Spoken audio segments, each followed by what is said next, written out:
Hi there, my name's Sloan Gabrielson. I'm currently studying for my bachelor's in kinesiology to apply for the DTP program, and this is my critical assignment for psychological aspects of sports and exercise.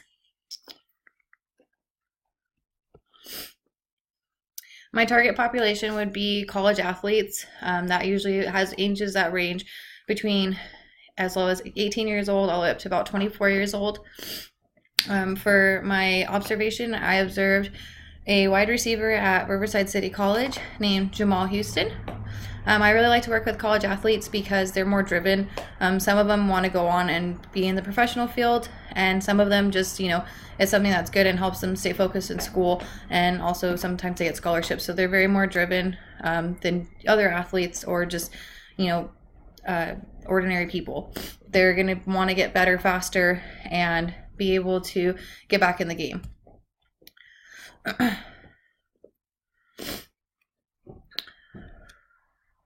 So for my 4 aspects, I decided to do, the first one's motivation.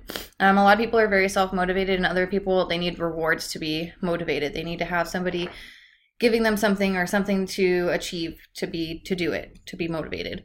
If they're living in a physical environment where they don't have a support system, then sometimes it's very hard to be motivated. It's very easy to fall off.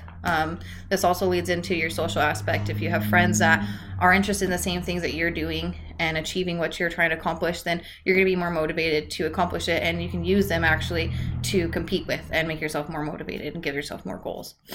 As far as family is concerned, you can have a family that's really supportive, but in the wrong way, which can kill your motivation sometimes.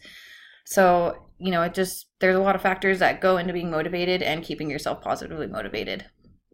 Another factor that I wanted to hit on was stress. This is something that I deal with not very well.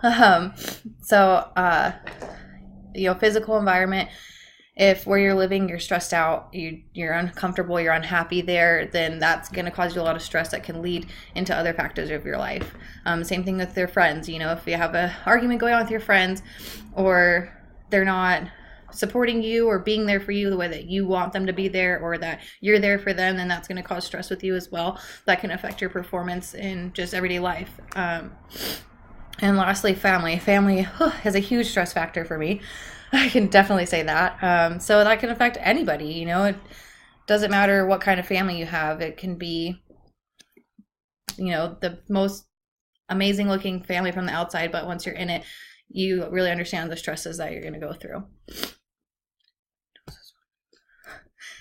Another one I touched base on was anxiety. Anxiety is huge, especially in this day and age. Right now, there's a lot of people dealing with anxiety, having panic attacks, and feeling just very overwhelmed. Physically, in physical environment, home life can cause you anxiety. If the people that you're living with they're having issues with, if you feel cramped and your house is a clutter, that can cause you anxiety, and that can affect the rest of your day and your life. Being with your friends, if your friends are, again, giving you problems or aren't being as supportive and being there, that can cause a lot of anxiety, especially if you have no way to release it and no one to vent to about it. And again, family, huge part of anxiety sometimes. Even if it's just that they're having to show up to a certain game that they usually don't come to your games, that can cause you anxiety. That you want to perform really well for them, you want to do good, and that can affect you either in a good way or it can be bad. This also leads into your desire to compete. If your family is supportive of you competing and in a good, healthy way, to where, no matter how you do, they're always telling you did a great job, your desire to compete is going to be way higher than somebody that in your family is sitting there telling you, oh, you could have done better, you could have done this better, you could have done that better, why didn't you do this? Same thing with your friends. If your friends aren't into sports like you are, your desire to compete is going to go down the drain. You want to hang out with your friends. You want to be with them. You don't want to be practicing or competing. And same thing with your physical environment. If you're at home and you're just going through some stuff, you're not going to want to compete. Sometimes you're not going to even get out of bed. So all of these things can either, depending how you approach the situation or what you're going through, all of these things can affect you either in a negative or in a positive way. With goal setting, So for goal setting, for my two outcome goals, which are opponent based, I decided to go with scoring more touchdowns than the other team, a team that beat you last season or even early in the season where now you're in playoffs. You want to try to score more goals than they did against you the last time and beat them this time as well. Another one would be juking your opponent. Nothing makes you feel better than getting past them and making them fake out. This is something that makes you feel good about what you're doing and also helps you to achieve your other goal of scoring more touchdowns because you're able to get open more. So for my strategy, I put that you could try reading the opponent and the line that they might take so that you can get open and make yourself more available to accept passes and get your goals accomplished. For my performance goals, which is personal based, I had the first one as scoring more touchdowns this season versus the last season. Personal goals are always really good, especially if you have a record track, which, of course, in football, you have your stats. So this is something that you can work towards and make yourself feel even better about it. Another one was running more yards than the game before or the whole season as well. To do this, I would practice on my footwork, conditioning, and also ball handling skills. For my last set of goals is the process goals. I would have them practice long and short catches, and also for a certain exercise that's going to help with juking and running more yards is to do with a tire exercise and spread the tires more apart so that you are more able to control yourself in unfavorable situations in a game situation or any situation actually.